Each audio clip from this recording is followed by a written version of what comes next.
gonna go out here and see what he's up to this morning. Just got cleaning out the dog kennel, so I'm gonna see what so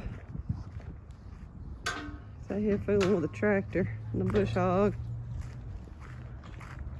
Good morning, sunshine. Good morning. What you doing? How are you this morning? I'm good. What you doing? A little today, huh? Huh? So I guess we're doing a little filming today, huh? Yeah, gonna try to. Well, I'm just getting ready to do a little bit of bush hogging, finish up on some of it, but before it gets too wet, I'd left some grass out in the pasture and kind of stockpiled it out there and let the cows harvest it instead of me cutting it for hay, you know, and it's a lot cheaper that way.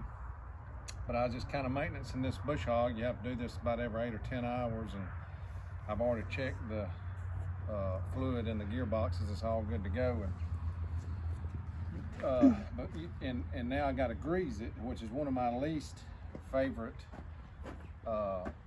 jobs on the ranch here, but it's something that's got to be done if you're going to take care of your equipment. But now it does also keep me active in church, because I don't want no chance of going to hell because I know that waiting on the gates of hell there'll be a tube of grease and a PTO shaft. There's I don't no chance of having to jack with that the rest of my life. So anyway, I'm just gonna grease it. And there'll also be the RS and army worms, but that's a whole different story. But that's another video. Yeah. So anyway, I'm gonna grease this thing up and get it ready to go and go out here and bush hog the last little bit of pasture and get that over with. They've come a long way with them grease guns right there too. Yeah, they have.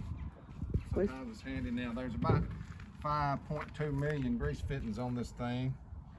These wings, this section of the bush hog, that section of the bush hog folds up, so it flexes right here.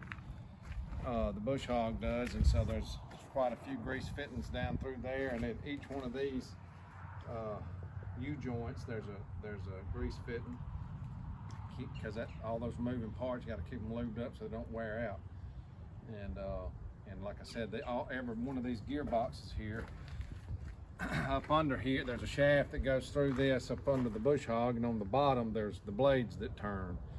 And all these are full of oil to keep the gears and all lubed up inside those. So you check that every 8 to 10 hours, or every time you use it. Is kind of the way I do it. I've already got out of the barn, hooked the tractor. I've already got the hydraulic hoses hooked up that lets the bush hog up and down, and also folds the wings in and out. But I still have not tackled the PTO shaft yet, because I like to grease it before I hook it up. So anyway, I'm gonna go ahead and grease this and get started. Alrighty.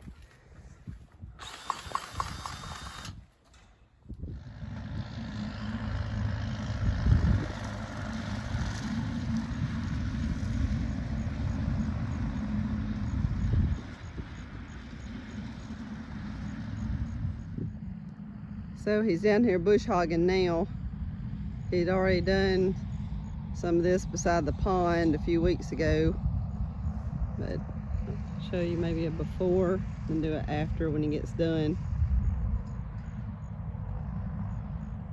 There was still some grazing, some grass left underneath all the junk, I guess you can say, so that's why I left it there to begin with, but now it's got to go. So I almost forgot to show you the field after it was bush hogged. I'm too late. It may be a little too dark to see it. Maybe shine this way. Looks so much better. Making progress.